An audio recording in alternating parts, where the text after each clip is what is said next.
Okay, welcome officially, everybody. Bella just joined. Welcome, Bella, Larissa, and Kay, Olive, Olivia, Ruby, and it's a beautiful, significant day today, which is Easter, where Christ is risen.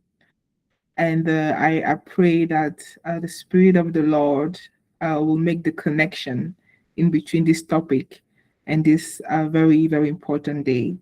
So first of all, I want to confirm that everybody can see my screen, the what I'm sharing.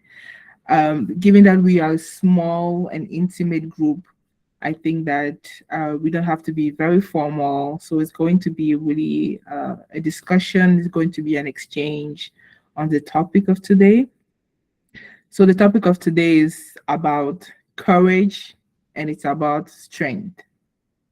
And for some reason it's something that I can very much relate about. So but before that, I want to know if today we can do the session in English or in French. Is everybody okay with English?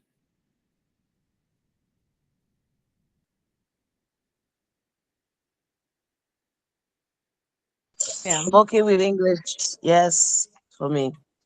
Okay.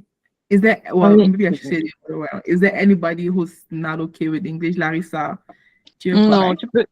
tu peux y aller. Seulement quand j'interviens, si j'interviens, j'interviendrai en français pour ne pas vous rendre malade ce dimanche.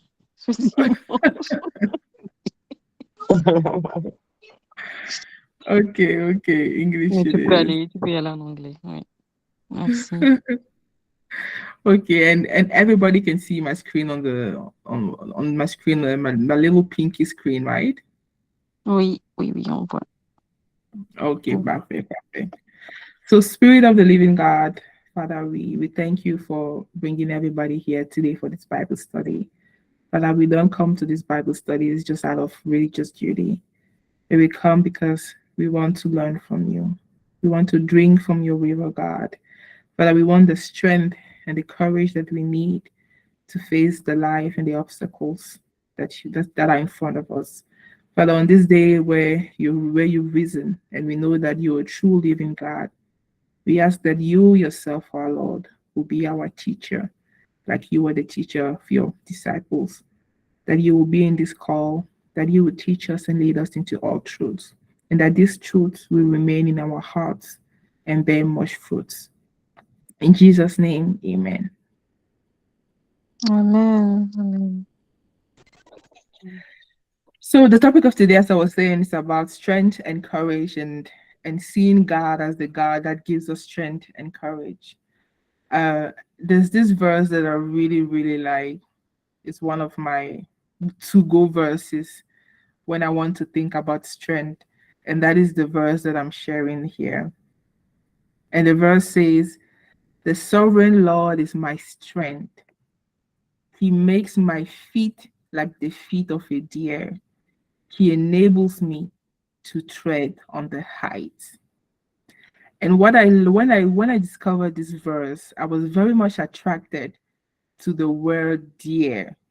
And here it says deer, but actually the other translation says hens. And hen is a particular type of animal. And I want to share with you the picture to really show the visualization of this animal and how their feet are. So if you see, you can see here, right? This is a hint. So they are deers, but deers that live on the mountains. And what's specific about them, what's interesting about them is the feet that they have. Look at the look at the type of environment, look at the terrain on which they have to walk regularly. So if you see here on the left, right, it almost like they are walking on a straight inclined wall. And if you see on the right, the places where they have to walk are places that are very inaccessible and very difficult to be able to maneuver. And sometimes this is how our lives feel like. It feels like you are just walking on a ground where you can fall at any time. You have to navigate very difficult places. And the word of God tells us here that God enables us to have the feet of this type of animal so that our feet can be steady when we go through situations of high responsibilities, even situations that seems difficult and impossible. God can empower us to be able to navigate and walk in those situations the same way that these hints are able to walk on these very difficult terrains. So this is why I particularly love this verse, and I wanted to start our study by sharing this. So has any one of you ever seen this verse or ever heard about this type of animals hints? And feel free to share because, as I said, we are such a small group that there's really no protocol here. Have you ever heard about Linda, this? can you repeat the verse? Can you recite the verse? So I will go back to the verse. It's Habakkuk Habakkuk. Oh yes, 3:19. okay, fair, okay. A deer, yeah, like a okay, the feet of a deer. So is that a deer or is you because you said another name? Hind. So this translation says deer, but it's actually a hind. Hind. Hind. Yes, that's the name of the animal. And other translations instead refers to hind. En français, j'ai lu en français, c'est la version que j'ai lue, c'est la biche. Ok, Donc, oui. je ne sais pas s'il y a d'autres. Je vais regarder d'autres versions en français éventuellement. Mhm. Et ce sont des biches montagneuses en fait. So they're like they specifically live on mountains. So it's a type of deer, but instead of the regular deer that you see on the walking on the ground, this particular type of deer is also known as hinds. They particularly just live on the mountains and on those type of rocky type of terrain situation.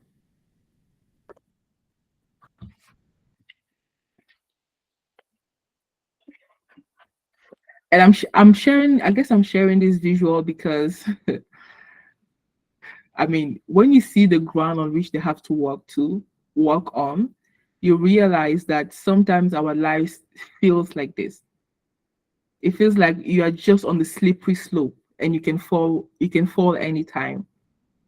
But the encouragement here is that the strength that God gives us will allow us to walk even in the most difficult type of situations.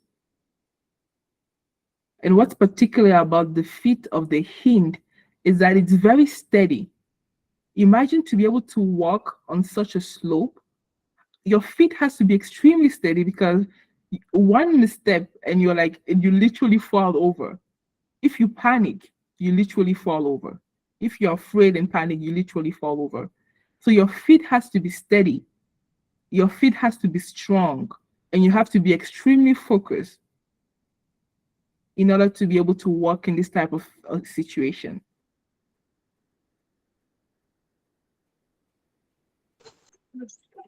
Yeah, Linda, I was just you made me go back to that verse. It's one of those verses that we sing.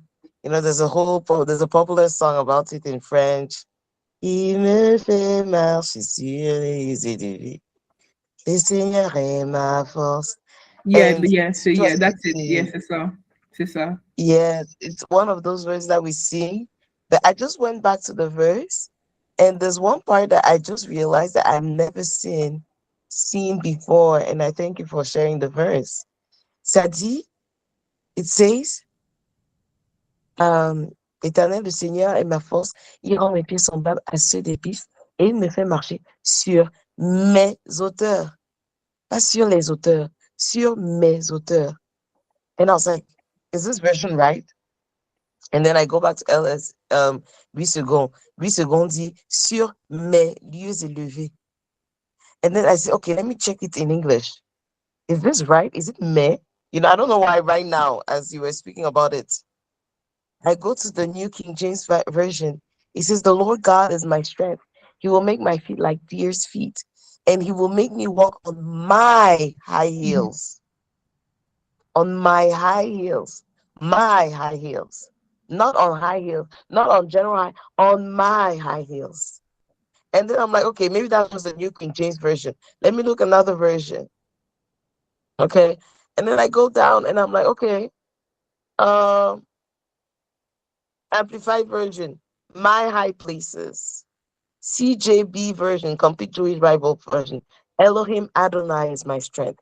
He makes me swift and sure-footed as a deer and enables me to stride over my high places.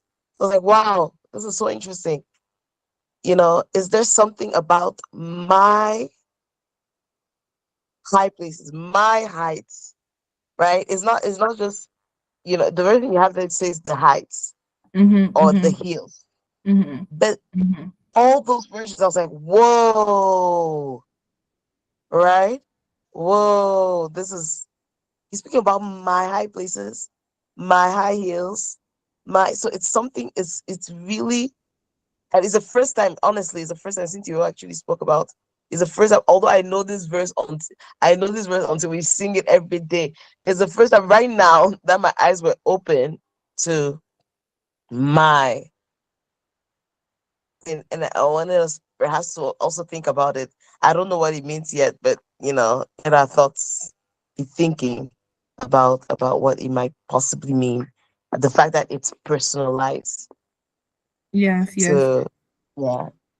Yeah, absolutely, because it really brings the parallel, right, of a deer walking on a mountain and us navigating the high places of our responsibilities. So it's not just My place, high but places, the high. not the high place, my high place. I mean that my, I think there's a reason why Yeah. you know, right now it's just popping in my spirit. Like, it's my high places. It's not just, you know, the high place of society. It's not the high places. It's not the high. It's like my high places. My, ah, there's something there. Anyways, let's continue with your flow and dig deeper with it. Yes, yes. So I want us to look at the one particular verse today, but I know that there are some people that joined, and I like the question that Anne asked, just so that everybody can follow. So are there French speakers? Do we need to navigate in between French and English today? Est-ce qu'on doit naviguer entre le français et l'anglais aujourd'hui pour ceux qui parlent seulement le français?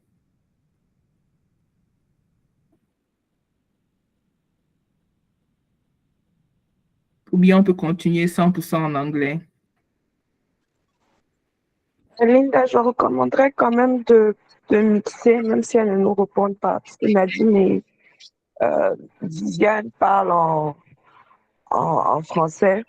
Bon, si je me base juste sur le répertoire, hein, leur langue préférée, c'est le français. Donc, ça serait Exactement, mieux j'allais dire la même chose, oui, que un peu le français de quand aussi, même peut-être. faire un effort plutôt que de les... Oui, oui, oui, oui. On va jongler entre les deux, comme on dit au Cameroun. On va jongler entre les deux. Le passage aujourd'hui que j'ai vraiment envie qu'on décortique, du genre, on entre vraiment dans la profondeur de ce passage. C'est ce passage ici sur Joshua. And the thing with this passage is that I know that a lot of us know this passage and we've heard about it so many times. But there's something different. Il y a quelque chose de différent sur ce passage de Joshua-ci, quand tu entres dans les profondeurs et surtout quand on étudie ce passage-là ensemble. Parce que quand on parle de courage et on parle de force, on peut appliquer cela dans différents contextes. Mais dans le contexte de Joshua, je vois beaucoup de parallèles avec nous, avec notre vie et où le Seigneur nous attend. In the Bible, you see a lot of times God tells us to be strong and courageous. And I don't know if you've noticed that, right? Je ne sais pas si vous avez remarqué, la Bible, il y a plusieurs fois, la Bible nous dit, Dieu nous interpelle et nous dit, sois forte, sois courageuse, n'aie pas peur. Mais dans notre vie quotidienne, on est confronté à tellement de situations où on a peur, on ne fait pas preuve de courage, ou bien on se sent tellement faible et on n'arrive pas à accéder à la force que le Seigneur nous donne. Donc, le passage de Joshua, en fait, va nous aider, va ouvrir notre conscience à cet aspect de la force et du courage et ce que le Seigneur nous demande de faire et ce que le Seigneur nous apporte dans cela. So I have the verse here, right? I have the verse here in English. So if I go here, but I really want someone to read it. So I don't know if I can have a volunteer for someone to read Joshua, right? Chapter 1 from verse 1 to verse 9. And also if you can have a French speaker, someone that can also read this verse in French. Donc, s'il y a quelqu'un qui peut se porter volontaire en français pour lire Joshua, Joshua chapitre 1 du verset 1 au verset 9. On va le lire en général et après on va vraiment entrer en profondeur de chaque phrase et laisser l'Esprit Saint nous révéler ce que tous ces versets disent. So volunteer in English and volunteer in French. Please.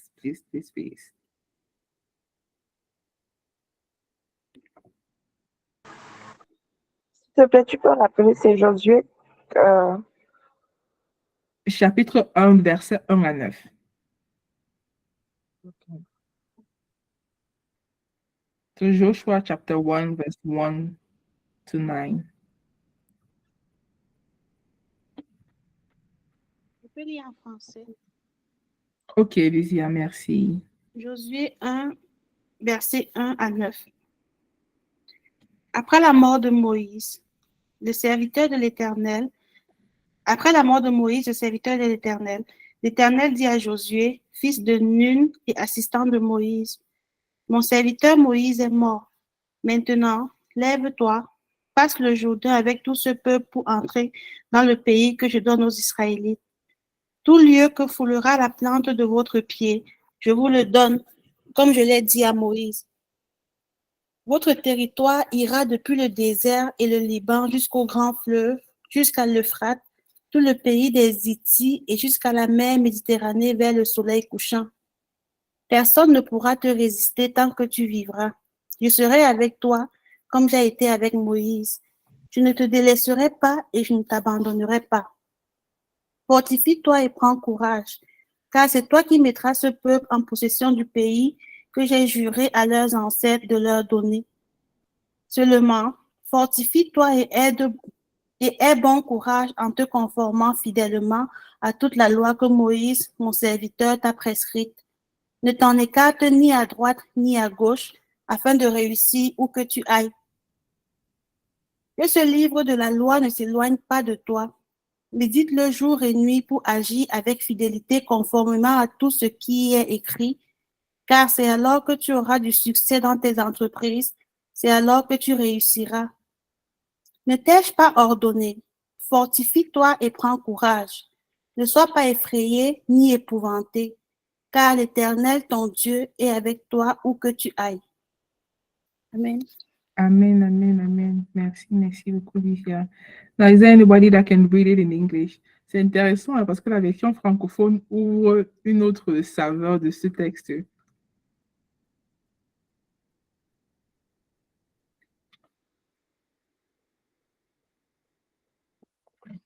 Okay, I will just read it in English then. So it says, after the death of Moses, the servant of the Lord said to Joshua, son of Nun, Moses' aide, Moses, my servant, is dead. Now then, you and all these people, get ready to cross the Jordan River into the land I am about to give to them, to the Israelites. I will give you every place where you set your foot, as I promised Moses.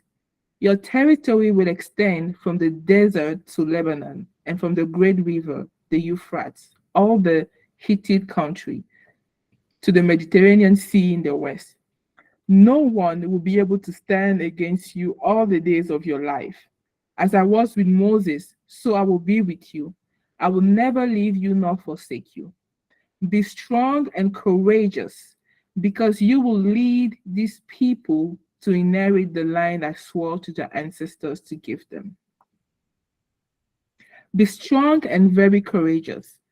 Be careful to obey all the law my servant Moses gave you. Do not turn from it to the right or to the left, that you may be successful wherever you go. Keep this book of the law always on your lips. Meditate on it day and night, so that you may be careful to do everything written in it. then you will be prosperous and successful. Have I not commanded you? Be strong and courageous. Do not be afraid.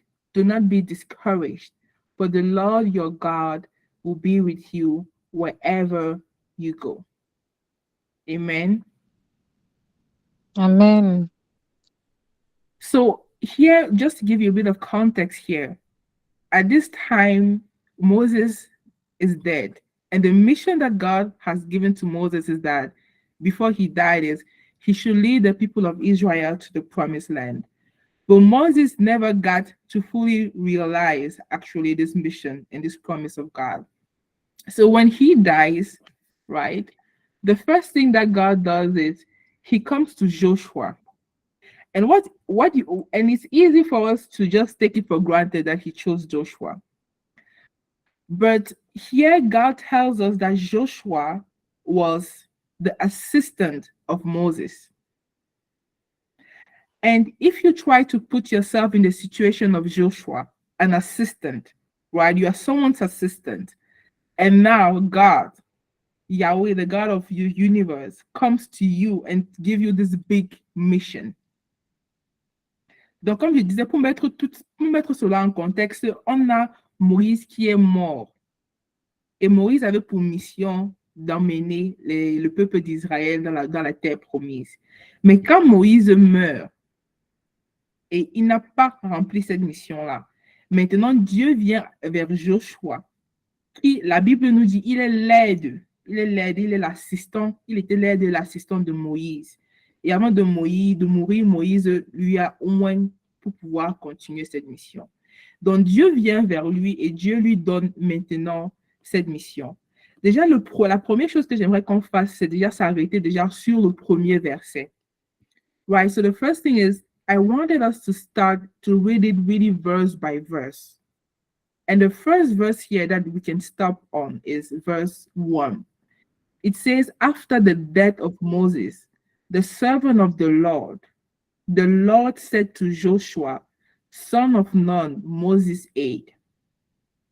So before anything here, before God issues a calling, usually in the Bible, before God sends you on an assignment, there's usually something that has shifted in the atmosphere. There's a transition that has happened. So it seems like before you were in the background and now God is calling you to come at the forefront of a situation. And not only you are coming at the forefront of a situation, you're coming at the forefront of a situation where there is a lot at stake. You are here to lead the people of God into the promised land. And I want us to do a parallel with our lives, right? J'aimerais qu'on puisse vraiment faire une parallèle de ce qui de Joshua sur notre vie. Pas qu'on lit juste l'histoire de Joshua et on n'essaie pas de se mettre dans sa peau. Que lui qui quitte maintenant d'être un assistant, d'être un aide pour devenir maintenant le leader. Donc, essayons un peu de voir l'état d'esprit dans lequel il était. Et ce n'est pas n'importe quelle mission qu'on lui donne. On lui donne une mission où, en guillemets, son maître lui-même n'a pas pu réaliser cela. Et maintenant, cette mission vient vers lui, cette transition maintenant, et cette mission vient vers lui. Donc, imaginez déjà la pesanteur de cette responsabilité qui lui a été donnée. You can imagine just the weight of the responsibility that has been given to him to be able to carry such an important mission. And I know that in our lives, right, there are certain responsibilities that fall on us that we've never asked for it. We never thought about it. It wasn't even our dream. It wasn't even our intention. But God puts this mission upon you. God put this responsibility upon you. God puts this situation upon you. It falls upon you without you even knowing sometimes that it will ever happen to you. Right? Donc, je ne sais pas si je veux que vous essayez de vous relater déjà à cela dans votre vie. Peut-être il y a une mission auquel Dieu t'appelle et tu n'as jamais su que tu pouvais être appelé à une telle grande responsabilité. Ou bien il y a une situation que tu traverses, tu n'as jamais pu imaginer que toi, cette situation aussi difficile, aussi lourde, serait tombée sur toi, de pouvoir la traverser. Donc, évidemment, tu es dans une situation vraiment un peu d'angoisse qui est totalement normale. Mais je veux qu'on continue maintenant au deuxième verset pour voir après que cette transition, après qu'il y a ce chamboulement qui arrive, qu'est-ce qui se passe? So we go then to verse number 2. God comes and speaks to Joshua and gives him an assignment. And God says, Moses, my servant, is dead. Now then, you and all these people, get ready to cross the Jordan River into the land I am about to give to them, to the Israelites. God didn't give him a warning. He's like, I'm speaking to you, and now you have to go. Not in 10 years, not in 5 years, not in 2 years. It is not that you were sleeping and I gave you a dream of something that you're supposed to do in 10 years. It is now. You have to take on this mission and you have to fulfill it.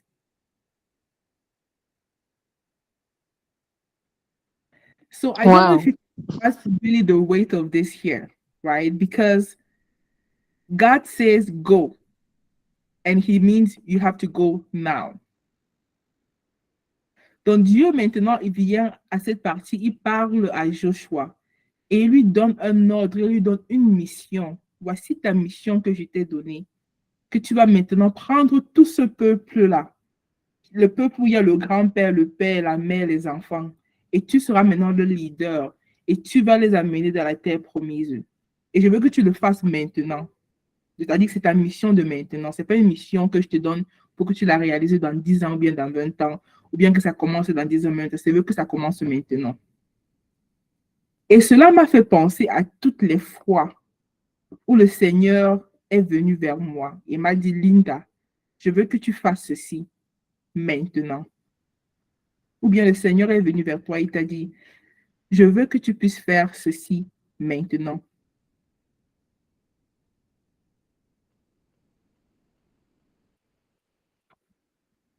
So let's go to the third verse then.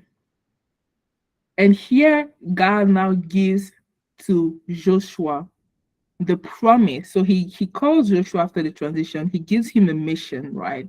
Now he gives to Joshua the promise, and he gives to Joshua the territory that he's supposed to gain through the promise. So he says, I will give you every place where you set your foot, as I promised Moses. So this is the first promise. I will give you every place where you set your foot. The second promise is that now he gives a boundary to the promise. Your territory will extend from the desert to this place to this place. Because we have to know that for every assignment, there's a boundary to it. Quand Dieu te demande de faire quelque chose, généralement, il y a un territoire dans lequel il t'envoie. Il va dire, va et opère au Cameroun dans le niveau de la santé, dans la Menoua. Donc, derrière la promesse, il y a aussi un territoire. Et the other promise that he says is, no one will be able to stand against you all the days of your life. No one will be able to stand against you. Third promise, I will be with you like I was with Moses. I will never leave you nor forsake you. The fourth thing he says then is, be strong and courageous because you will lead these people. But we will get into verse 6 a bit later. But I want us to focus on all these promises that he's given to Moses. Je veux qu'on se focalise sur toutes les promesses qu'il donne pendant à Joshua à ce niveau-ci. Il dit à Joshua, tout pied, tout endroit où ton pied va fouler, je te le donne, comme j'ai promis à Moïse. Il dit encore, personne ne pourra te résister tous les jours de ta vie. Et la troisième chose qu'il dit, je ne vais jamais te laisser. Je serai toujours avec toi.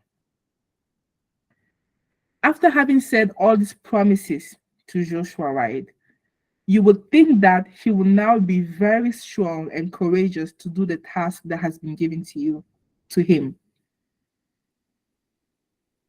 But I want to ask you, right, this same promises that God gave to Moses before, and that God is now giving to Joshua, are the same promises that God has given to us throughout the Bible, and that God is giving to us.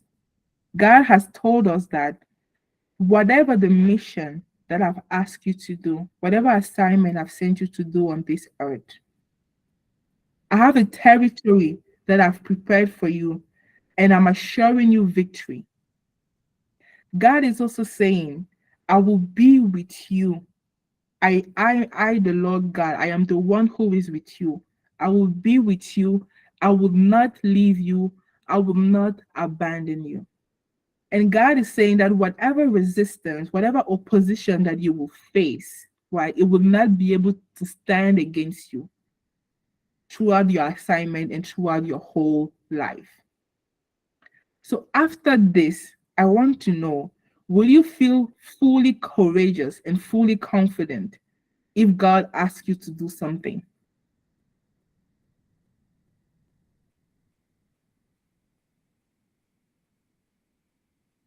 Bon, je vais maintenant le redire en français.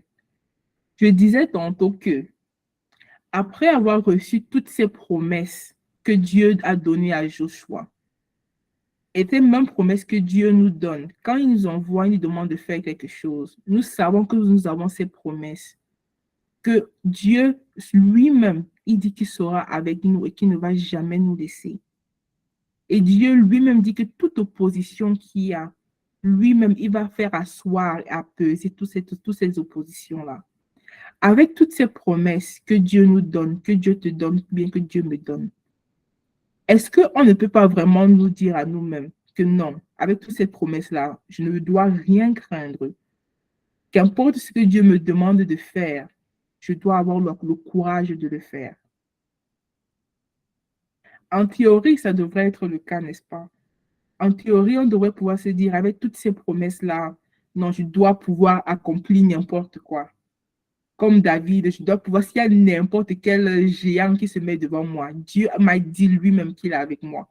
Dieu m'a dit lui-même qu'il sera avec moi. Donc, je dois seulement avoir la force et le courage de le faire. Mais malheureusement, ce n'est pas le cas. Malheureusement, on se sent toujours, on se sent faible devant les situations, on se sent faible devant la mission que Dieu nous a donnée. Et on se retrouve qu'on manque de courage pour faire n'importe quoi. Et en méditant sur tout ceci, je me disais, mais Seigneur, pourquoi est-ce que, avec toutes ces promesses que tu nous donnes, toutes ces assurances que tu nous donnes, que nous connaissons, que nous chantons et nous dansons sur ça, quand on est face à une situation, quand on est face à une mission que tu nous donnes, pourquoi est-ce qu'on faiblit? Pourquoi est-ce qu'on manque de courage? Pourquoi est-ce qu'on ne devient pas des femmes vaillantes et on dit on va seulement tout conquérir?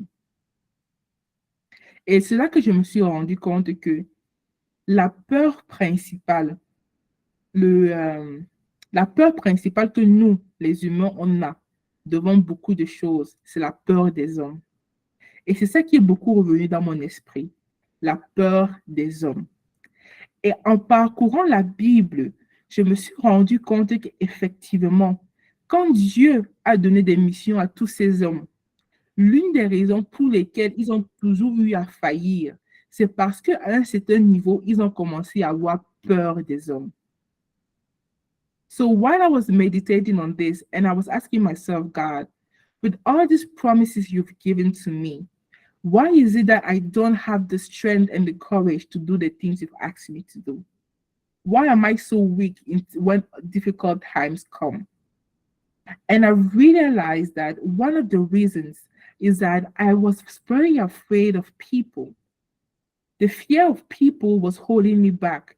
So when God was saying, Linda, right, Linda, I want you to do this thing. Linda, I want you to move to this city. Linda, I want you to move to this country. I will start thinking, but what will my parents say? This person said that the economy is bad. This person said that this person will do this to me. or people will mock me. If I start posting on social media, when the jealous people of my village found me and then attack me. So I started finding all types of excuses. That was because I was afraid of people to not do what God has called me to do. So many times when God asks us to be strong and courageous, that strength and that courage is usually because of the people that we see around us that makes us afraid. And I want us to stop for a second and just contemplate this issue of the fear of men. Donc, je veux qu'on s'arrête pour une seconde et qu'on puisse parler de cet aspect qui est la peur des hommes. Parce que je sais que c'est quelque chose que presque nous tous, nous toutes, c'est ça qui nous retient le plus dans notre obéissance et dans notre marche avec Dieu. The Bible says that the fear of men will be a trap for you, but whoever trusts in the Lord will be kept safe. La peur des hommes sera un piège pour toi, mais tous ceux qui croient en l'Éternel seront safe. En français, c'est quoi? Quelqu'un peut traduire cette partie pour moi? Sauvés, seront sauvés. Oui, seront en sécurité, sauvés et sécurité, exactement, seront en sécurité. Et le mot snare ici, le mot snare, the word snare here in English is very interesting because snare means a trap. God is telling us that us fearing people is a trap. So what is this fear that we usually have of people? So I sat down with myself and I thought, wow, what are the three things? What are the three things or the three ways that I usually fear? Why do I usually fear? And it's holding me back to be strong and courageous. And I realized I have the fear of people's judgment. Donc, je me suis assise avec moi-même. Et là, je partage aussi mon introspection avec vous. Je me suis posé la question, comment est-ce que la peur des hommes me retient vraiment dans ma marche avec le Seigneur, de faire ce qu'il me demande de faire, ou bien d'affronter ce qu'il me demande d'affronter. Et je me suis rendu compte qu'il y a ces trois éléments-ci. The first one is I fear the judgment of people. The second is I fear their actions, what they would do to me. And the third thing is I fear their lack of approval. And I started thinking of all the situations of where I wanted to do something, or God asked me to do something, but I thought to myself, wow, people will say that I'm crazy. Or if I do this, if I rise up to do this, people will mock me. If I rise up to do this, people will attack me. Or I don't want to speak in front of others because I won't have your approval if I do this thing that God is asking me to do. Donc, j'ai commencé donc à faire cette introspection. Je me suis rendu compte que plusieurs fois dans ma vie, j'ai dit non à certaines opportunités parce que j'avais peur des gens. Dieu m'a demandé de faire certaines choses et je n'ai pas fait parce que j'avais peur de leur jugement. Parce que je me disais, si je fais telle chose, telle personne ne va plus m'aimer. Et je me suis rendu compte que je devenais une personne en même temps hypocrite. Parce que je ne disais jamais la vérité aux gens. Je me disais que si je le dis la vérité, la personne ne va plus m'aimer. Et donc, je vais perdre son approbation. Et c'est comme ça que moi-même, j'ai commencé à m'enchaîner. Et moi-même, j'ai commencé à m'affaiblir. Et moi-même, j'ai commencé à perdre courage dans toutes choses. Et vous savez, la raison numéro 1 pour laquelle on dit dans le monde que la raison numéro 1 pour laquelle les gens n'accomplissent pas leur destinée, c'est justement à cause de cette situation-ci, parce qu'ils ont peur des gens, de ce que les gens vont dire, de ce que les gens vont faire. Et là, je veux qu'on s'arrête un peu pour une seconde et je veux vous écouter un peu par rapport à ce sujet-ci. Est-ce que vous vous êtes retrouvés souvent dans des situations où Dieu vous a demandé de faire quelque chose et vous n'avez pas fait cela parce que vous avez peur des hommes, de ce qu'ils vont dire, de ce qu'ils vont faire? ou bien de perdre leur approbation? Ou bien, avez-vous eu cette expérience où Dieu vous a demandé de faire quelque chose, mais vous l'avez fait malgré le fait que les gens vous ont jugé, malgré le fait que les gens vous ont attaqué, malgré le fait que vous avez perdu l'approbation des gens? Est-ce que vous avez déjà été dans cette situation-là?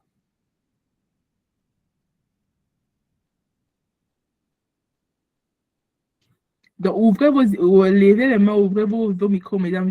Là, c'est un échange de cœur à cœur. Je veux vraiment comprendre si c'est un problème que vous-même, auquel vous faites face dans votre marche avec le Seigneur.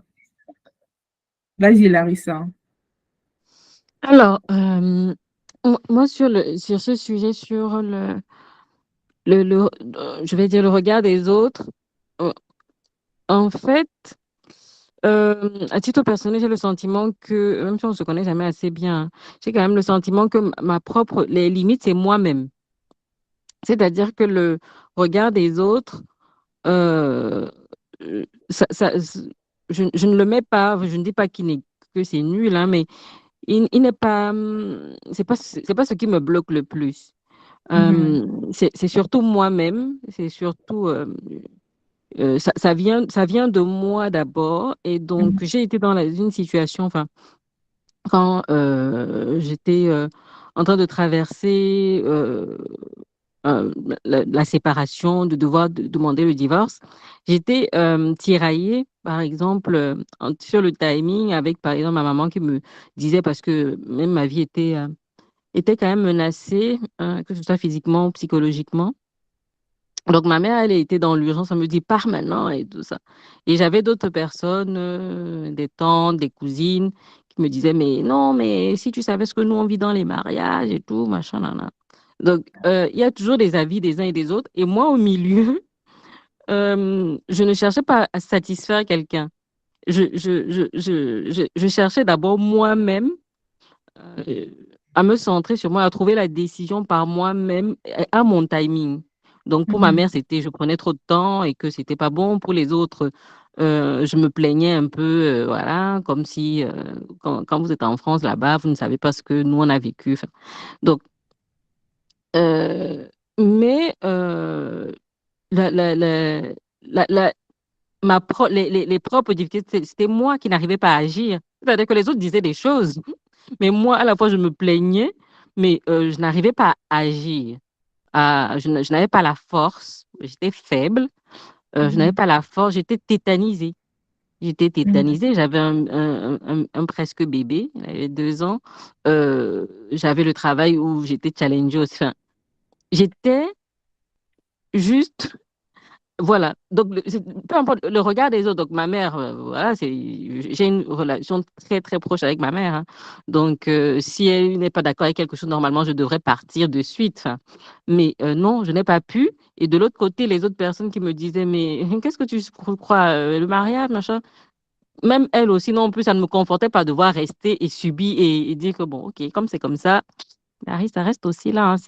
Donc, c'était surtout moi-même. Je ne sais pas si tu arrives à comprendre, si j'arrive à me Oui, faire oui, comprendre d'ailleurs. oui, oui, non, C'est surtout, voilà, oui, je mes comprends. propres forces et mes décisions venant de moi, c'est elles qui m'empêchent Mhm, souvent d'agir. mhm. Ce Ok, que je je voulais comprends. partager. Et dans cette situation, qu'est-ce qui t'a finalement donné la force de prendre la Ah décision? oui. Euh, alors, je suis partie au Cameroun. Je suis partie au Cameroun. Mon cousin, avec mon cousin et ma cousine, voilà, on a fait un trip là-bas. Et quand je suis revenue, j'ai eu l'énergie. Alors, je suis allée sur la tombe de mon père. Est-ce que ça m'a aidé? Je ne sais pas. Quand je suis revenue, je pouvais conquérir le monde. Je suis allée voir l'avocate, je cherchais le logement. J'ai tout activé finalement, mais sans que personne ne m'ait. Voilà, ces démarches-là, je les ai faites toutes seules. Je veux dire, personne ne m'a plus aider ou dire vas-y, tu es validé, tu peux le faire. Mhm, J'avais l'énergie et j'avançais toute seule. mhm, Je ne saurais pas te dire concrètement vraiment ce qui m'a mhm. déclenché. Je sais que c'est à mon retour du Cameroun que j'ai pu retrouver de la force. Ah oui, la force de faire cela. Oui. Et au moment là, j'imagine que tu étais déjà chrétienne. Est-ce que la parole de Dieu ou bien tu as trouvé une certaine force Je venant de demandais Dieu? à tous mes oncles. Alors, moi, j'ai plus beaucoup d'oncles prêtres, dont deux dont je suis très, très proche. Euh, mais moi-même, je n'arrivais pas à prier. Je disais seulement prier, aidez-moi. Moi, je n'y arrive plus. Je disais, voilà, aidez-moi. Moi, j'étais faible, vraiment, vraiment. Mhm, J'allais à la messe, mais la parole ne me pénétrait même pas. Ça glissait sur moi. J'étais tellement effondrée. Euh, mhm. je crois que c'était une dépression, même si je voyais un psy hein, qui m'a dit que, mais non, vous passez une phase déprimante. Mais voilà, j'étais down. Je n'avais pas la force. Mhm. Ok, donc dans quelque sorte, tu penses que vraiment la prière des autres t'a aussi porté un peu. Oui, bien sûr. Alors, je leur demandais de prier pour me donner la force de pouvoir agir parce que je n'arrivais plus à rien faire, mais vraiment, à Mhm. ni préserver ma santé, voilà, j'étais vraiment. Donc, je pense que oui, effectivement, tu as raison. La prière des autres m'a sûrement aidé à pouvoir prendre les décisions qui, de mon point de vue, s'imposaient. Ok. Ok, merci de partager avec ça. Donc, ce que je retiens dans ce que tu dis, c'est que en fait, la peur des autres ou bien du regard des autres n'a pas été un facteur décisif. Mais est-ce que ça t'a peut-être, comment dire, affaibli d'avoir tous ces jugements-là venant Oui, de c'est ton vrai, c'est vrai. C'est vrai que peut-être que ça a retardé même aussi. Oui, peut-être que tu as raison. Peut-être que dans les décisions, mais dans le timing, ça a peut-être pu effectivement être contrariant d'avoir d'une part quelqu'un qui te dit il faut partir, d'autre part des gens qui te disent qu'il faut rester. Oui, ça peut être influencé, tu as raison. Mais je ne me sentais pas, je ne prenais pas, je ne le vivais pas comme un frein venant d'eux, parce que je pense que les gens, ils sont toujours bien, enfin, Mhm, moi, je suis un peu dans le monde des bisous. Non, je pense que les gens, ils sont toujours bien, ils se disent en fonction de leur propre expérience. Ou alors, ils mhm, projettent, effectivement, on peut aussi projeter. Moi, je suis maman, donc je projette parfois des propres peurs sur mon enfant sans que je ne sois malveillante. Donc, mhm, les gens, ils pensent qu'ils font au mieux. Mais c'est vraiment que la force doit venir de nous, non? mhm, C'est moi qui dois être courageuse. Et les autres, ils sont là, ils font du mieux qu'ils peuvent aussi pour m'accompagner dans la situation en fonction de leur propre vécu. mhm. Ouais, non, absolument. Oui, je comprends. Ok, merci du partage, Larissa, merci vraiment. Euh, Merci à toi. Est-ce qu'il y a une autre personne qui veut partager? Is there anybody else who wants to share? I know that this is something that we can probably all relate to.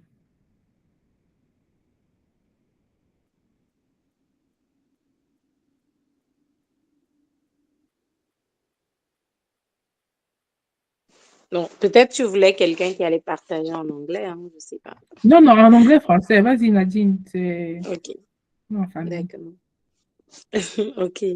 Bon, c'est pas vraiment la peur, mais plutôt l'influence. En fait, moi, je suis née, j'ai grandi dans une famille catholique et c'est pas qu'on fait les traditions, mais mes parents, bon, les catholiques, en fait, eux, quand on fait des cérémonies dans les deuils et tout ça, ils le font. Donc, pendant longtemps, euh, je subissais l'influence de mes parents, en fait. Donc, j'étais pas très d'accord avec eux, avec ce qui se passait, avec les cérémonies traditionnelles qu'on faisait au village. Je le disais à ma mère, mais en tant qu'enfant, je me sentais quand même obligée de venir. Enfant de mes parents, pas que j'étais petite, hein, j'étais déjà adulte, mais je me sentais obligée de venir. Je me sentais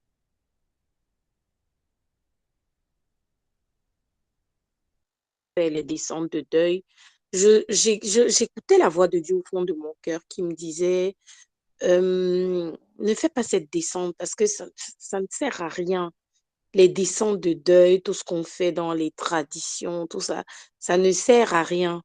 Mais je le faisais quand même parce que mes parents étaient, ouais, c'est nous qui descendons, c'est la famille qui descend. Donc, j'ai beaucoup subi l'influence de la famille. Donc, je me suis dit, bon, je suis adulte et malgré que j'entendais la voix de Dieu qui me disait non, c'est pas bien, je le faisais quand même.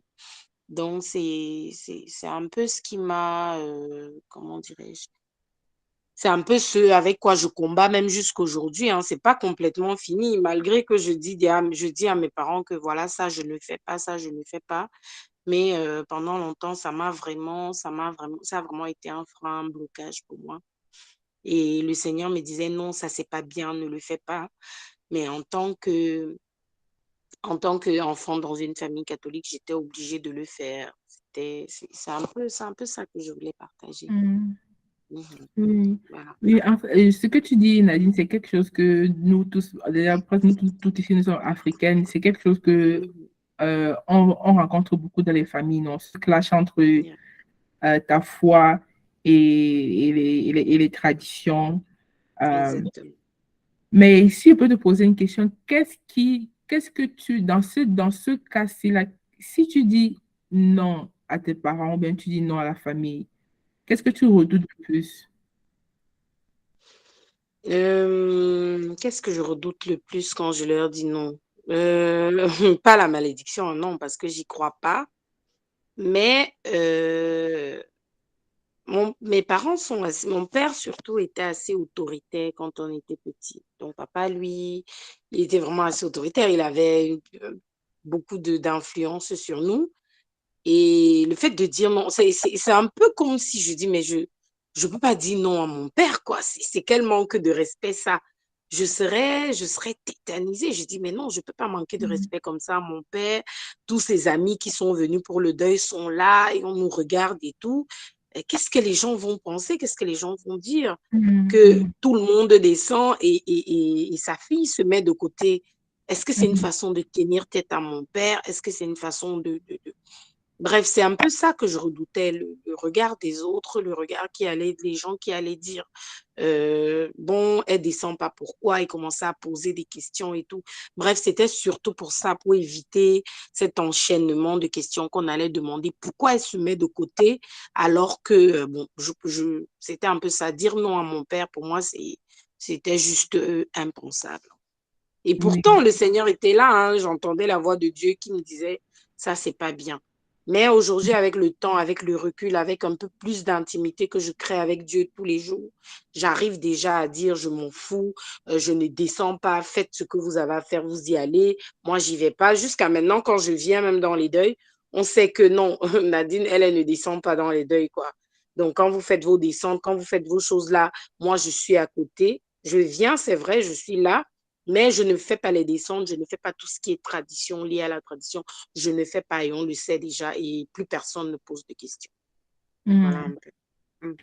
En fait, tu as su te déligner, te séparer un peu de tout cela, en fait, pour dire, Oui, OK, oui, moi, je suis du côté de ce que Dieu dit. Et tout le monde sait que exactement. elle est de ce côté maintenant.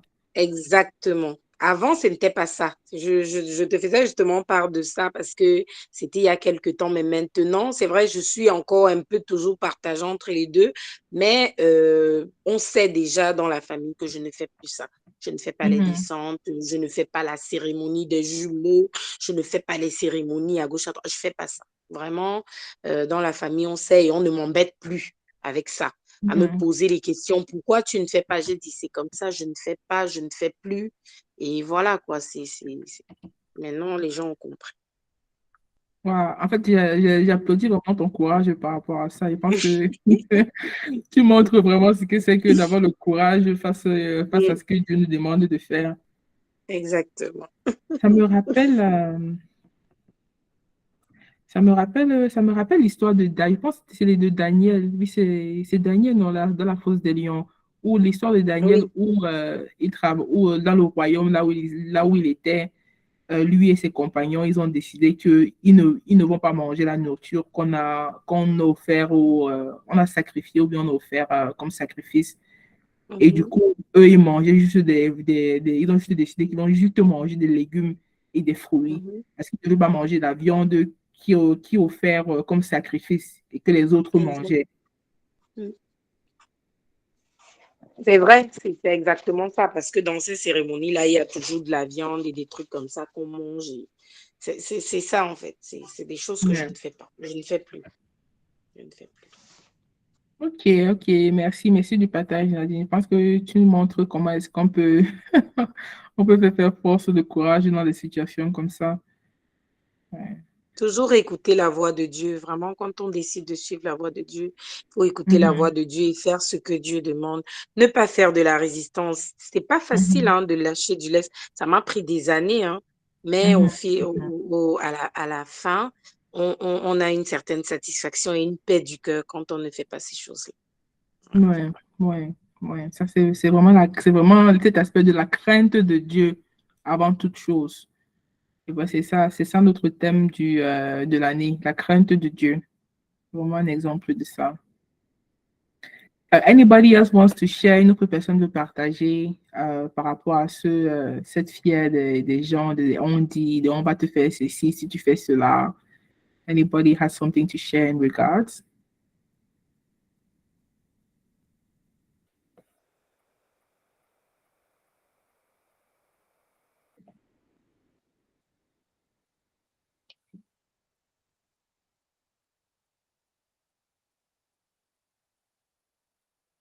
Les gens fêtent Pâques. Les gens digèrent Pâques. Il est ressuscité. Et, L'on digère en parlant, en échangeant. oui, oui, oui. Donc, ça va. Du moment qu'on écoute, c'est déjà quelque chose. C'est déjà quelque chose.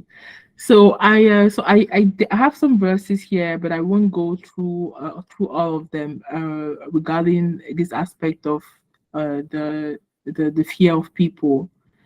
There was this one verse that I really liked, and it comes to my mind whenever I start feeling like I'm thinking too much about what people would think or what people would say. And the verse is here this one here in Galatians 1:10. And this is Paul, right? Ça, c'est l'apôtre Paul qui parle. And Paul says, am I now trying to win the approval of human beings or of God? Or am I trying to please people? If I was still trying to please people, I will not be a servant of Christ. Donc là, Paul dit, est-ce que je suis là pour avoir l'approbation des hommes ou bien pour avoir l'approbation de Dieu? Si j'essayais toujours de plaire aux hommes, je ne serais pas un serviteur de Dieu. Et ça résume vraiment beaucoup de choses dans cela, dans le sens que quand Dieu nous demande de faire quelque chose, when God asks us to do something, right, we have to ask ourselves, do I choose to fear God or do I choose to fear people? Do I choose to do what's right on God's side or do I choose to do what's right on God's side? Because the two cannot exist. C'est là. Oui, vas-y, Olivia. Ok. Je rien vu, tu ne m'as pas ma main levée. Mais comme il y a beaucoup de personnes qui sont dans ce cas, pas beaucoup, mais j'appelle à notre intelligence collective et l'inspiration du Saint-Esprit. Je voulais savoir, et c'est un sujet tellement pertinent, je voulais savoir comment faire quand c'est peut-être la gestion entre l'honneur envers l'autorité et tu as te mettre une conviction à cœur, mais en même temps, peut-être les autorités dans ta vie, peut-être même les autorités spirituelles, euh, ne prennent, ne voient pas ça vraiment comme un message de Dieu. Et, et donc, ça crée un peu, je ne sais pas comment gérer, comment trouver le bon équilibre, comment dire tout en honorant, tout en respectant. Et en même temps, sans empiéter aussi sur le territoire. Je ne sais pas comment expliquer ça.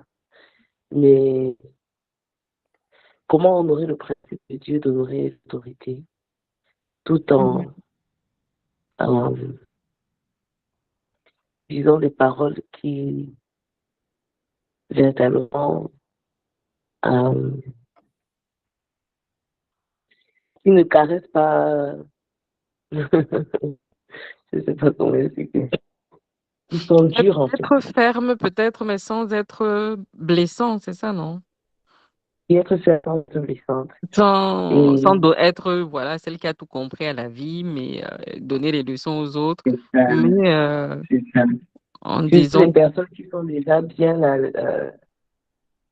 l'avance, bien ancrées. C'est comme si tu étais un élève peut-être de, je sais pas, du coup moyen 1 ou 2 à 6 qui essaie de dire à un professeur de maths que, bon, voilà, est-ce que tu as pensé à telle chose? C'est un peu le genre, c'est genre, comment le faire, comment obéir au Seigneur dans honorant les personnes. Parce que même si tu parles, même quand tu parles fermement, avec respect, dignité, honneur, même ça, même toujours, c'est toujours mal pris. Quand tu mets tous les gants possibles, toute la douceur, c'est souvent mal pris, hein, toujours. Mais comment faire pour, je vois, rester fidèle, loyal à Dieu, malgré cela? Moi, c'est ma question, véritablement, je suis un peu dans cette zone-là. Et je dis comment. Je prie au Saint-Esprit, je dis, Seigneur, je vais prier. Mais des fois, les solutions viennent, les indications, les pépites de solutions, d'éclairement peuvent venir des hommes ou des femmes. Donc, c'est pour ça que je pense, comme c'est un sujet qui est à la table ce soir, ça m'intéresse aussi. Je suis aussi intéressée pour avoir... Mais Olivia, est-ce que, juste pour clarifier, est-ce que c'est par exemple, tu as une décision que tu dois prendre dans ta vie personnelle et Non, d'autres personnes non, ont d'autres opinions et tu dois choisir, ou bien c'est que, non. ou bien c'est que, ou bien, parce que c'est moi qui essaie de comprendre, peut-être les autres, ou bien c'est que, par exemple, les autres font quelque chose et toi, tu as une autre manière de voir la chose, mais tu ne sais pas comment les dire que c'est comme ça qu'il faut faire, en fait. C'est un peu ça? Oui, c'est pas en fait ma manière de voir, c'est pour ça que c'est vraiment aussi un domaine très, c'est vraiment spirituellement difficile à m'expliquer parce que en fait, si c'était mon opinion et moi-même vraiment, je vais rester tranquille dans mon côté et ça ne va même pas me venir. Mais quand ça vient comme un poids et un fardeau de Dieu, tu vois, c'est plus difficile de, de tame it. Je ne sais pas comment expliquer.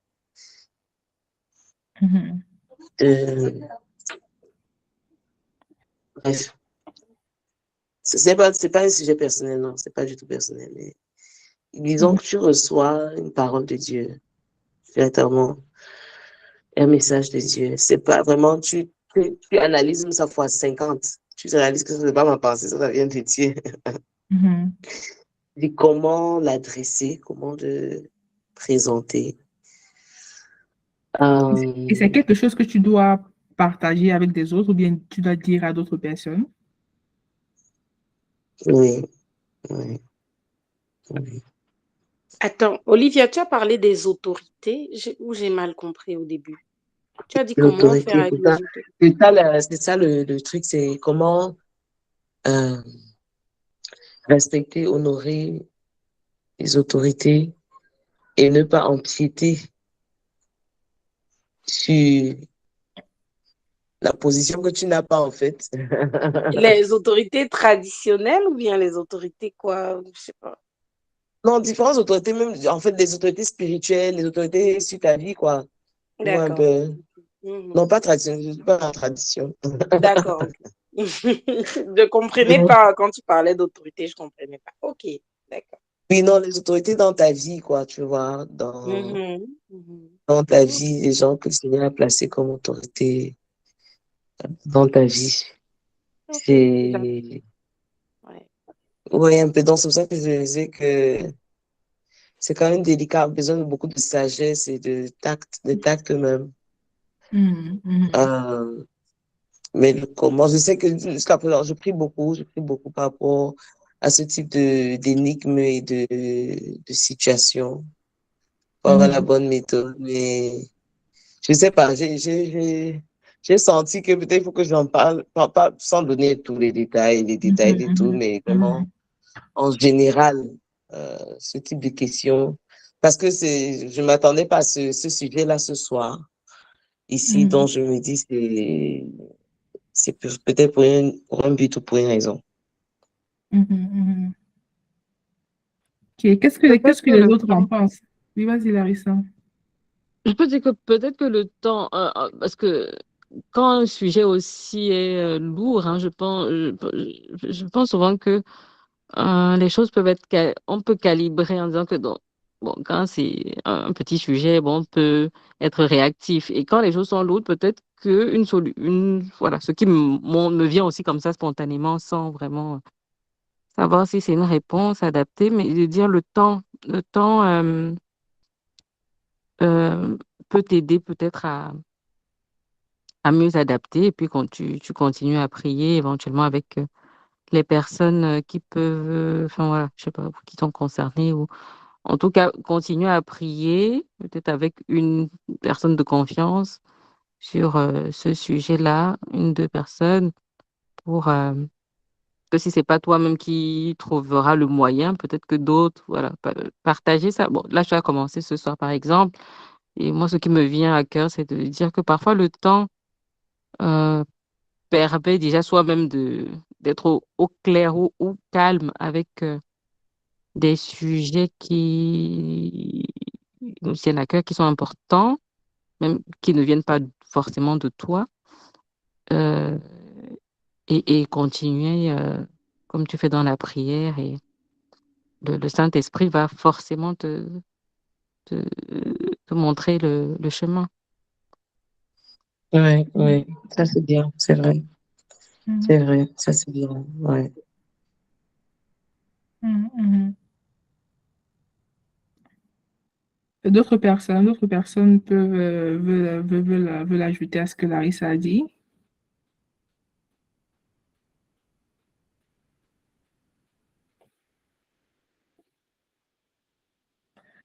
Moi, personnellement, Olivia, moi, il y a deux choses qui me viennent à la tête. Évidemment, c'est quelque chose que, vu que toi seul tu connais les détails, je sais que le Seigneur te donnera le discernement dans toutes choses. Mais il y a deux choses qui me viennent à l'esprit quand je suis peut-être dans une situation pareille. Et il y a un verset qui dit, et je vais le dire en anglais parce que c'est comme ça que je retiens dans ma tête, c'est If you reproached, if you reproach a fool, en guillemets, they will hate you. But if you reproach a wise person, they will love you. Et moi, j'ai toujours pris ça dans le sens que ce n'est pas à tout le monde qu'il faut dire certaines vérités. Il y a certaines personnes Ah, que en fait, peut-être par leurs actions. Je sais que la Bible a des mots forts quand ça dit insensé. Mais ça peut être fort dans le contexte. Mais il y a certaines personnes qui font des choses insensées ou bien qui sont dans un mode de fonctionnement d'insensé. Et quand tu les reproches, ils te vont juste te haïr. Mais il y a des personnes qui sont sages. Quand tu reproches un sage, il va t'aimer. Donc, moi, j'ai toujours pris ça dans le sens que même s'il y a quelque chose que je vois que non, cette personne-ci est en train de faire quelque chose qui s'aligne par la volonté de Dieu. Si je catégorise cette personne dans ma tête comme une personne de sage, je lui dirais, si je catégorise cette personne dans ma tête comme une personne de, en guillemets, insensée, je ne le dirai pas. Peut-être que je vais prier pour la personne, mais je ne veux pas dire, mais je veux pas dire. Yeah. Mais ça, comme je dis, ça, c'est généralement mon guide, mon guiding verse pour des situations. Yes, wow. That's good. Tu as la référence biblique. Si tu m'envoies ça inbox, ça va beaucoup m'aider. Je vais méditer dessus. That's good. That's good. That's very clear. C'est Yeah, vrai. ouais. C'est vrai. C'est dans C'est Proverbe. de croire Je vais que si googler la ça. personne est sage, la personne va aimer de recevoir ça. Ouais, c'est vrai. Mm. Merci beaucoup. Merci Larissa. Merci Linda. De rien, de rien. All right, let's make progress then. Let's make progress. So about the approval of people. So there was one last thing that I wanted to share avec quelque chose que je voulais dire parce que comme je disais, généralement c'est l'une des raisons pour laquelle on ne marche pas dans la force, le courage que le Seigneur nous demande. Quand on regarde trop à gauche, à droite, ce que les gens vont dire. Et quand on regarde les disciples comme Paul, on se rend compte que les disciples comme Paul, en fait, c'était des personnes qui avaient mis l'opinion des autres au fond, non, dans le sac. Pour eux, c'est servir Christ et faire plaisir à Christ qui était la prééminence. Et quand on a cette attitude de servir Christ d'abord, de faire plaisir à Christ d'abord, avant toute autre chose, avant que tout autre humain, et généralement, on a ce courage-là et cette force-là, cette vaillance de dire non, je ne ferai pas ceci, même si d'autres personnes vont me juger par rapport à ça, même s'ils vont m'attaquer par rapport à ça, en fait. C'est une fois cet aspect de to really fear the Lord, Him and Him alone above everybody else. So I want to move on to another aspect then of our Bible study. So where am I? Okay, I think I already asked this question. What do you fear the most? So what does God say we should do when it comes to having strength and having courage? And we are going to take these lessons from the story of Joshua. Because remember all the instructions that God gave Joshua in this situation. On va regarder qu'est-ce que le Seigneur nous demande de faire quand nous sommes dans des situations où on a besoin de courage ou bien de force. Donc, d'après ce qu'on a lu de l'histoire de Joshua, la première chose qu'on peut retenir, c'est que on doit se souvenir que c'est Dieu qui nous a appelés à faire cette chose-là. Et c'est Dieu qui nous a donné cette promesse particulière.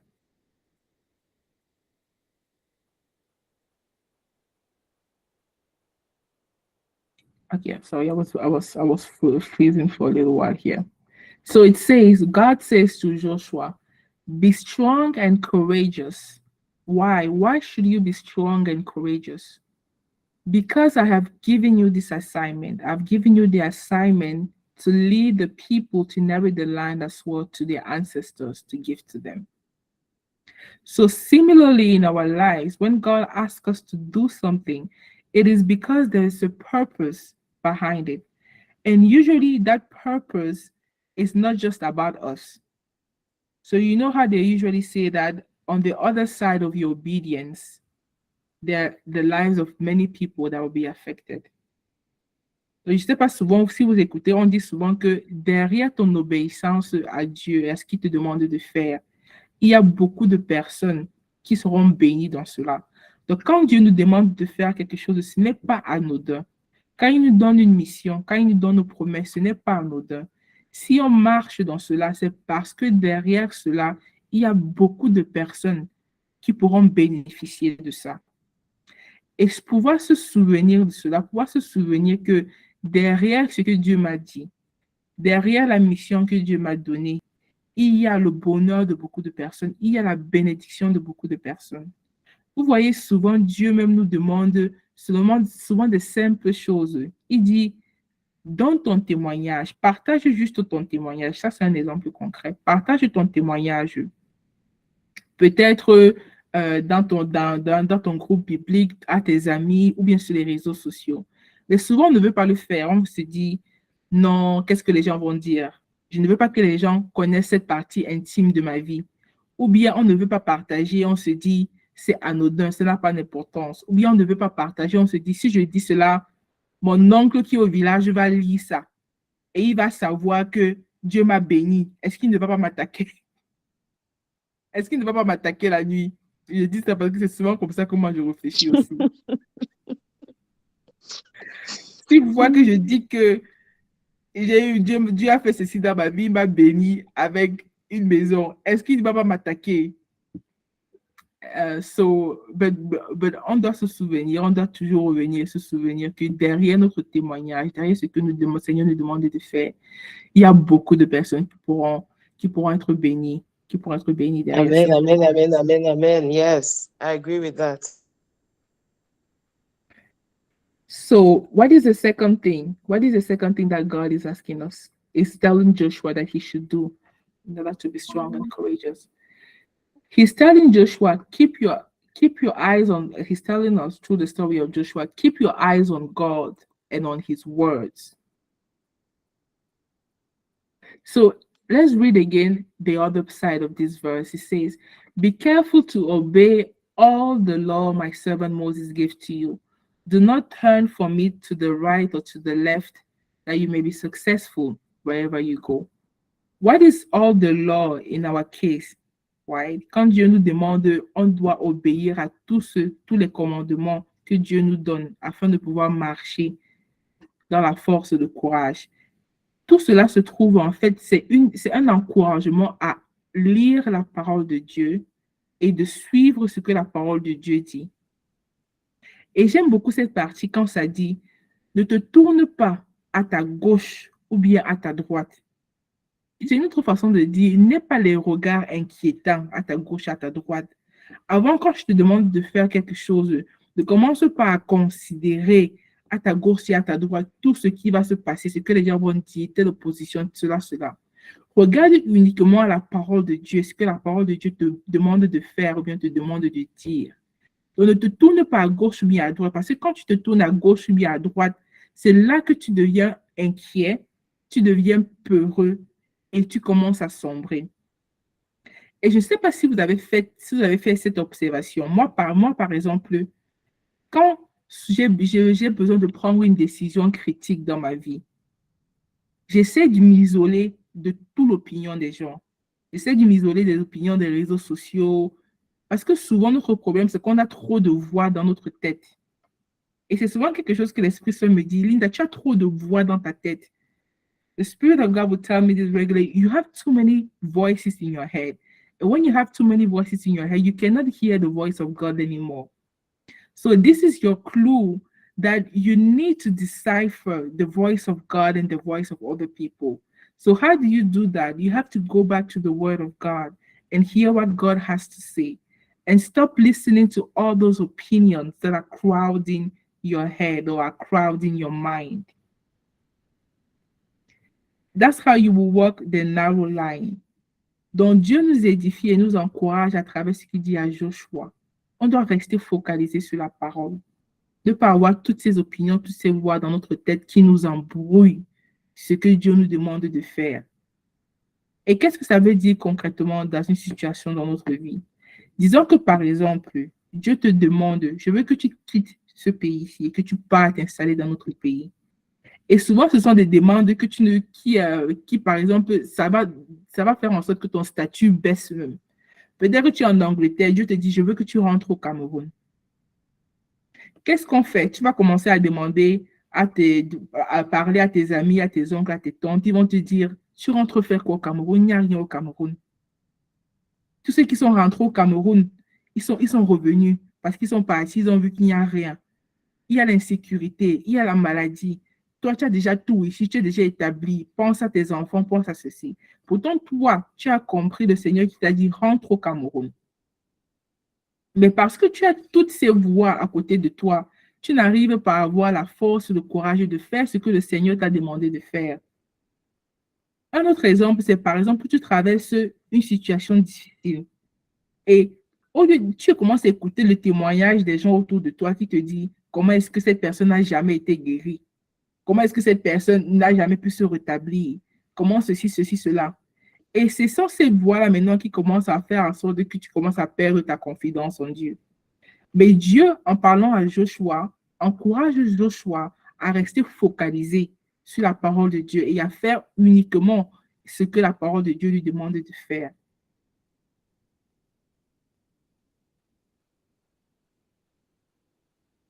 So what is the other thing through the story of Joshua that we can do to get more courage and strength? You have to speak the word of God.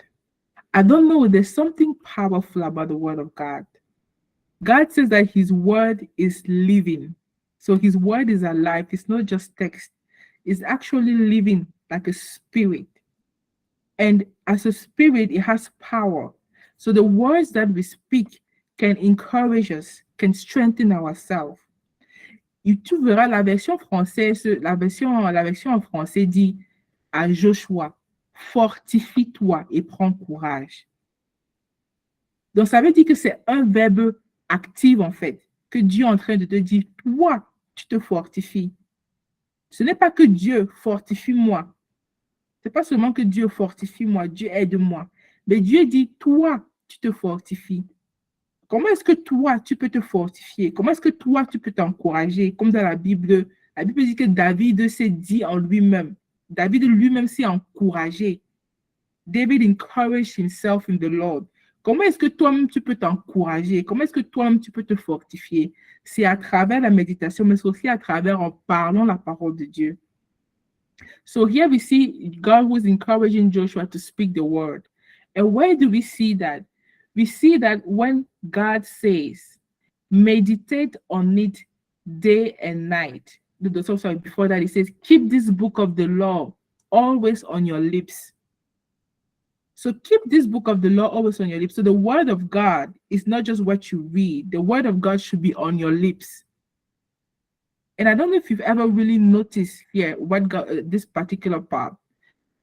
Keep the word of God always on your lips.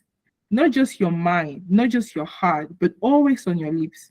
So you should always be speaking what the word of God says about your situation to strengthen yourself and encourage yourself.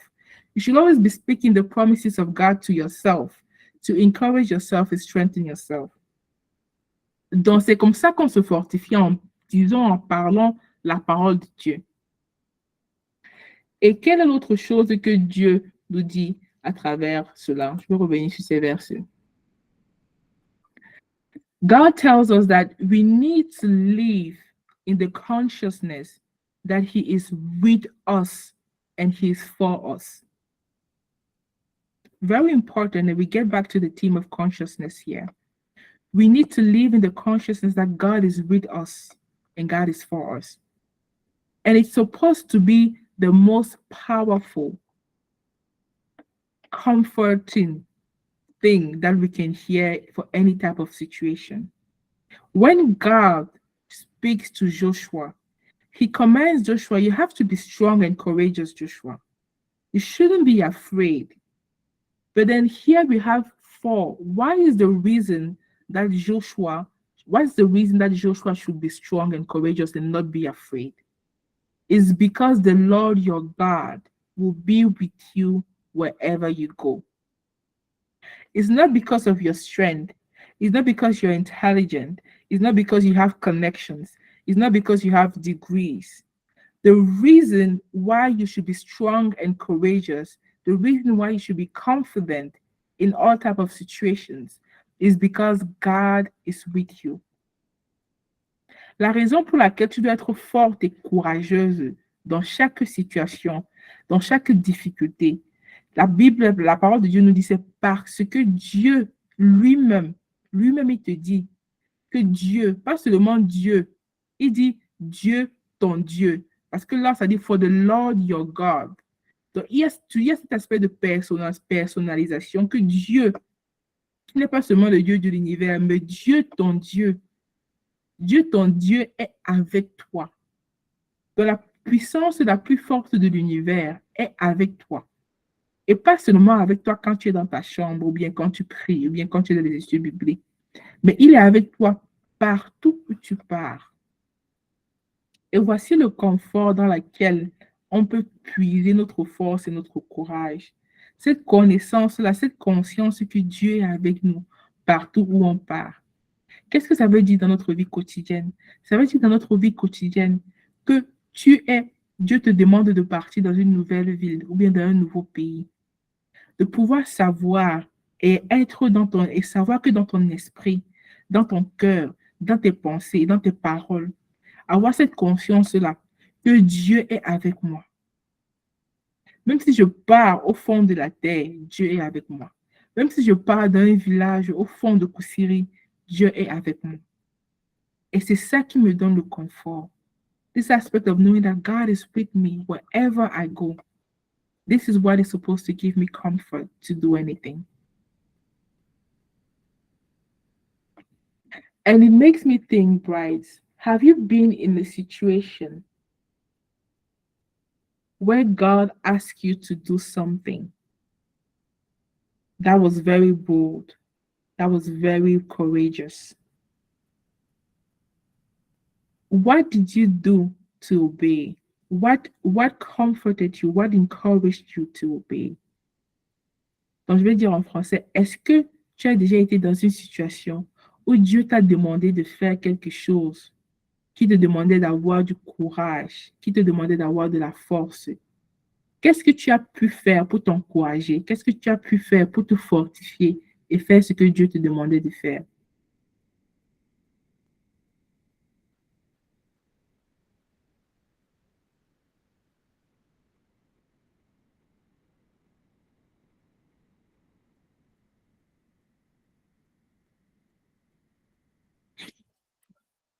Ne soyez pas timide, vous pouvez partager. Je sais qu'on a beaucoup d'expérience dans ce cas-là, dans cette situation. Moi, par exemple, je vais partager quelque chose avec vous. Quand je vivais dans une autre ville, je vivais dans une autre ville en Ontario pendant très longtemps, pendant très longtemps. Et une situation s'est passée où il a fallu que je change de ville pour venir dans la ville nouvelle où je suis, qui est ici à Calgary. Une ville où je ne connais personne. Une ville où je ne connais personne. Et je ressens en moi qu'il faut que je vienne dans cette ville où je ne connais personne, à une étape de ma vie où tous mes amis, toute ma famille, le peu de famille que j'ai, autant c'était mon frère, ils sont dans la ville où je suis. Alors, comment est-ce que je peux faire ce pas-là? Comment est-ce que je peux faire ce saut-là? Comment est-ce que j'ai pu puiser la force, le courage d'obéir quand Dieu me disait, m'inspirait de partir dans une autre ville? C'est justement à travers la parole de Dieu, avoir ce confort-là de savoir que n'importe où je pars, c'est Dieu qui est ma source, c'est Dieu qui est ma ressource, c'est Dieu qui est ma force. Et avoir cette conscience-là m'a donné la force, le courage de prendre cette étape. Et je pense que c'est ce que Dieu essaie de nous faire comprendre à travers l'histoire de Josué. C'est que qu'importe ce qu'on traverse, qu'importe ce qu'il nous demande de faire, si on peut arriver à un point où on est vraiment consciente du fait que Dieu est toujours avec nous, qu'il a toute la force, toute la puissance du monde et qu'il est avec nous, ça va pouvoir nous aider à faire et à prendre ce pas-là. Ça va nous aider à pouvoir tenir devant n'importe quelle opposition.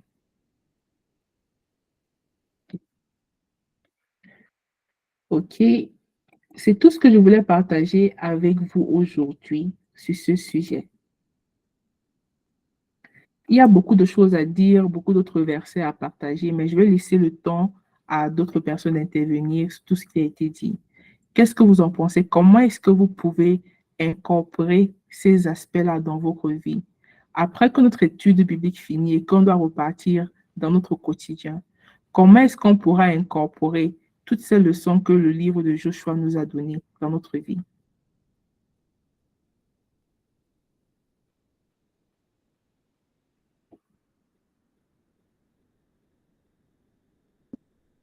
Moi, j'y vais, hein, Linda, je prends la parole. Le dernier verset là, du chapitre 1, le verset 9, je pense, qui résume bien dans tout le passage enfin de 1 à 9, il y a eu plusieurs fois fortifie-toi et donc ça se termine par ne, ne t'ai-je pas ordonné? Donc c'est pas qui nous laisse le choix, c'est pas quand tu peux, sois forte, fortifie-toi et prends courage, c'est un ordre, quoi. Mhm. C'est pas une recommandation, un conseil, c'est c'est il ne nous laisse pas le choix. Il ne laisse pas le choix à Josué. Et si on peut s'identifier, puisque nous sommes aussi des servantes, nous sommes les sœurs de Jésus, euh, je dirais essayer, il ne faut pas essayer. On a dit, c'est un ordre. Donc, lire la parole de Dieu en toutes circonstances, dans dans, s'il y a un événement, il y a une situation, mais pas que, voilà. C'est vraiment lire et méditer la parole chaque jour, puisque c'est ce qu'il dit. Ne t'ai-je pas, alors, attends, ne t'ai-je pas ordonné, fortifie-toi, prends courage, ne sois pas effrayé ni épouvanté, car l'Éternel, ton Dieu, est avec toi où que tu ailles. Donc, il n'y a pas, il n'y a pas le choix. On n'est plus des filles qui ont peur, qui, euh, la parole de Dieu est là, en fait, comme notre sentinelle. Et c'est, quand ces événements, parce que nous sommes humaines, bien sûr, je vais sentir que je chancelle, que je me réfugie dans la parole. Et je pense que c'est ça qui va me permettre de me sentir plus forte, y compris quand parfois j'ai l'impression que je lis, mais ça n'entre pas, de continuer à Mhm. persévérer, à persévérer Mhm. parce que c'est vrai que la Bible est tellement, on dirait qu'il y a tout, quoi, il y a tout dedans. Alors, je nous encourage à continuer à lire et à méditer et à partager la parole. Mhm. Ouais, ouais. Non, c'est vrai, c'est très vrai ce que tu dis. Et c'est un aspect sur lequel je n'ai pas partagé. Cet aspect qu'en fait, c'est un commandement que Dieu donne à Josué quand il dit, je ne laisse pas, je te commande. Moi, après avoir déjà mentionné ça plusieurs fois, d'être fort et courageux, le Seigneur dit encore, c'est moi qui te commande que tu dois être forte. Dans notre cas, tu dois être forte et tu dois être courageuse. Et ce que je comprends avec le Seigneur, c'est ceci, c'est que le Seigneur, malgré sa souveraineté, malgré toutes les promesses qu'il a données, que moi voici ma part, je te donne la promesse, hein, je te donne la victoire, tous tes ennemis, je les élimine, et c'est tout ceci. Mais dans tout cela, on a toujours nous-mêmes un rôle qu'on doit jouer. On a toujours un rôle qu'on doit jouer. Et le rôle qu'on doit jouer dans ce cas, c'est de pouvoir se fortifier, de pouvoir s'encourager. Parce que je sais que plusieurs fois, quand nous-mêmes on traverse des moments difficiles, ou bien on doit faire des choix difficiles, on demande au Seigneur, Seigneur, aide-moi, fortifie-moi. Et tout cela est bien parce que lui-même, le Seigneur, il le fait à travers peut-être d'autres personnes. Mais Dieu nous demande aussi que toi-même, tu peux te fortifier. Toi-même, tu as un rôle à jouer en entrant dans la parole, en te souvenant de mes promesses. En faisant tout ceci, toi-même, tu as un rôle à jouer, en fait, pour pouvoir te fortifier, pour pouvoir t'encourager. Mais est-ce que nous-mêmes on fait notre part? Est-ce que nous-mêmes on fait notre part? Et c'est vrai que souvent tu ouvres la Bible, je ne mens pas, souvent tu ouvres la Bible, c'est tellement sec. C'est comme si tu ne trouves rien. Il n'y a rien qui t'encourage en fait. Il n'y a aucun punch qui sort qui a l'air de sortir dans cela.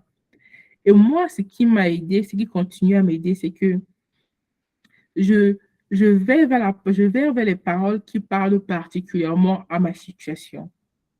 Par exemple, si j'ai peur, je traverse un moment où j'ai vraiment peur. Je lis les versets qui parlent spécifiquement sur la peur. tu lis les versets qui parlent spécifiquement sur les histoires des personnes qui ont eu peur et comment est-ce que le Seigneur les a aidés. Et c'est comme ça que, après cela, je me sens immédiatement fortifiée. Ou bien si je vois que la parole de Dieu elle est tellement lourde, je lis un livre. En fait, je change un contexte, le contexte de la Bible. Je prends notre contexte où j'aurai toujours cette nourriture spirituelle, mais dans un format différent. Et souvent, c'est peut-être juste appeler une personne, une sœur en Christ, et parler de la situation que tu traverses, et juste le fait qu'elle apporte une perspective biblique à cela. Et généralement, c'est une perspective biblique qu'on connaît même déjà, mais l'entendre d'une autre personne, tu vois, souvent nous fortifie aussi. Oui. Ah, super. Je, je pars avec... je garde ça précieusement. De lire des Anybody? versets vraiment dédiés et tout ça. Ouais. Rien Ouais, arrive ça. ouais. En te parlant moi-même, je m'encourage dans, je m'encourage dans ceci. Mhm. Anybody else has something to share regarding this topic of strength and courage? Une autre personne veut intervenir avant qu'on ne prie et on se sépare.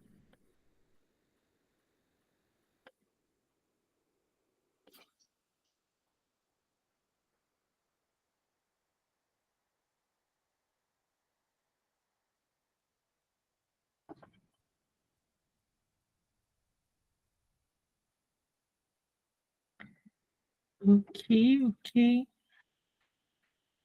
Thank you, Anne. Thank you, Anne.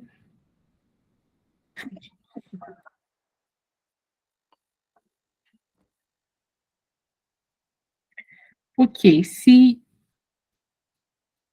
il n'y a pas une autre intervention, on va donc clôturer avec une prière et on peut prier par rapport à tout ce qu'on s'est dit.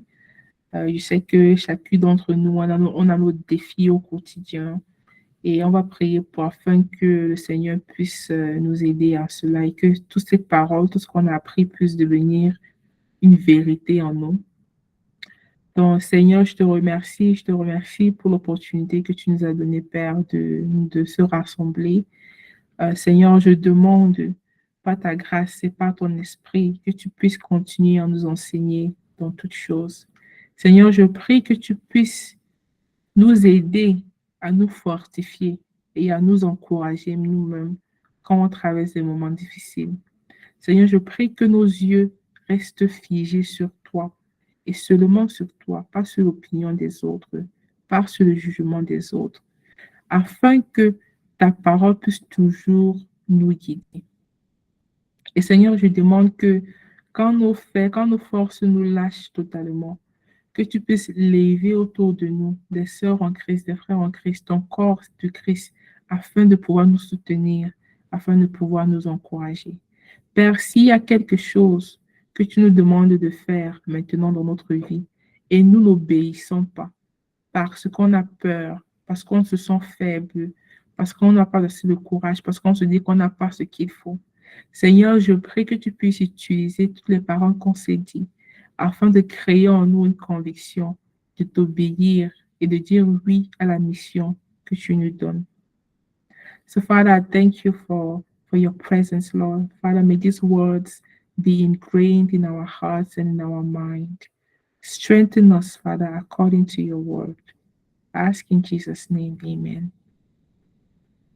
Amen, amen. Merci beaucoup, Linda. Merci. Sois bénie. Les sœurs, soyez bénies. Amen, amen. Merci beaucoup. Ok, merci tout le monde. Je pense que j'arrête le recording là. Mais passez une bonne journée, un bon début de semaine.